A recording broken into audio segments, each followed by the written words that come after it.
Hi, welcome to the Research Cafe. I'm glad to see that you found your way here. I wanted to give you a little bit of an intro to what we'll be doing here and maybe potentially answer some questions that you might have. This is a space that I created for you to discuss research. It's more than just a discussion board. What we'll be doing in this cafe is I will post something here each week, whether it be, most of the time it's going to be an article that I'll want you to read and think about. But sometimes, like this first week, it may be a piece of media or some different types of questions that I want you to think about and ponder. But each week there'll be something here that relates to the session's topics, the week's topics, and I'll want you to kind of think about them and process these things here. It'll be a place where you're required to post 5 different times over the course of the semester. However, I really strongly encourage every single one of you to come here every week. You never know when somebody's going to pose a question here that you really want to answer for one of your 5 posts. And I think that the material that will be posted here each week will enhance your understanding of research and contribute to the overall amount of knowledge that you're acquiring through the course.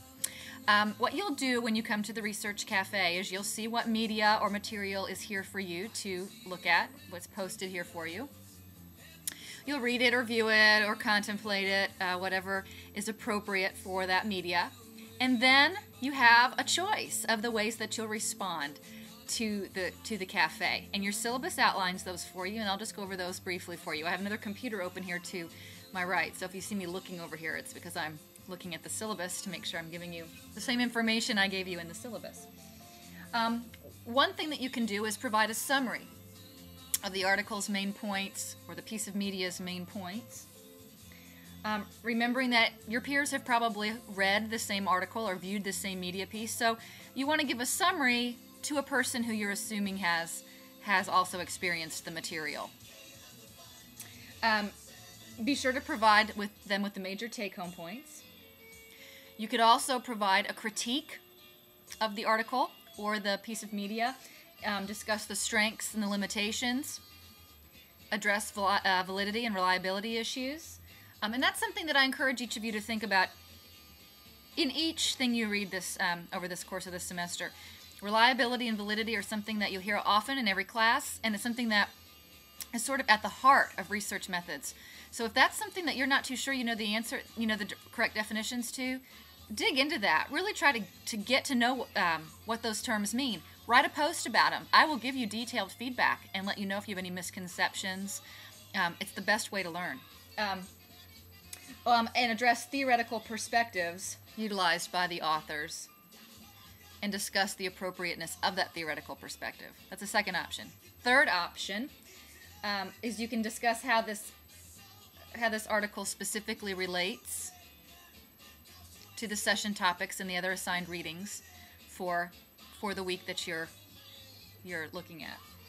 You could also discuss how the knowledge gained could be useful to those interested in the study of human development, family studies, marriage and family therapy. So you're really digging into the application of the material. You can also pose in your post an original question that has not been previously asked by anyone else, that was triggered for you in the reading or in the media. And of course, you'll need to provide a rationale for that question. And the last choice you have is to answer one of those questions for your post. So you can see you have a lot of different ways you can contribute to the Research Cafe. You might do it the same way every time, or you might mix and match depending on what else is there for you to respond to. Each post has to be at least 250 words. So you can see that when you pose a question, you're not just going to go on and say, I really like this article, what did you think about it?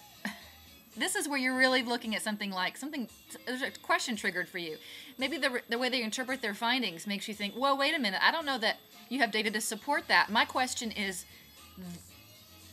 could this have been interpreted a different way? And then provide a rationale for that. from the article and from other literature. So you can see that you'll have to give some meat to eat any kind of post that you decide to do. They have to be at least 250 words. They have to all be original work, no plagiarism, no copying, no cutting and pasting from other sources, unless you're using quotation marks and citing appropriately. You have to use APA 5th edition for your citations, and you need to provide a rationale for whatever you do grounded in empirical and theoretical support.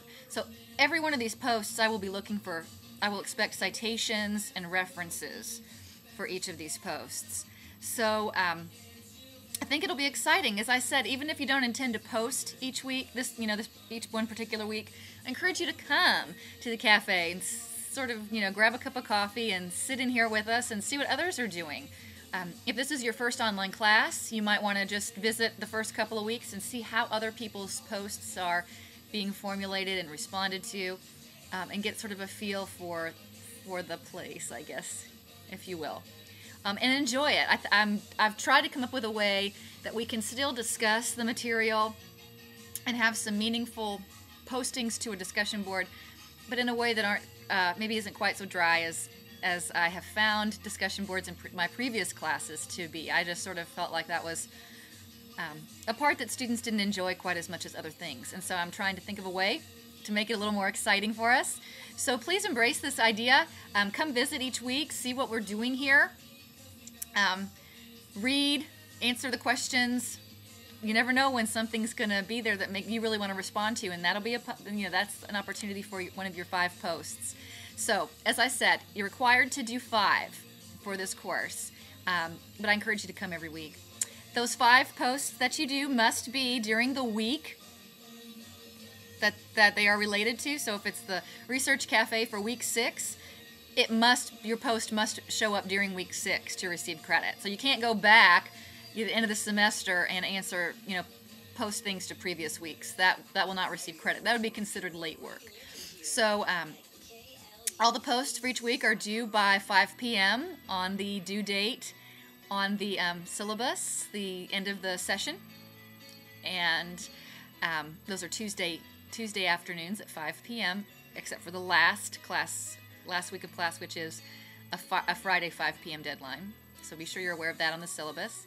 And have fun with it. Enjoy it. I look forward to reading your posts. I look forward to hearing what you think about the media and the articles that are presented to you here. And I'm excited about this semester. So welcome.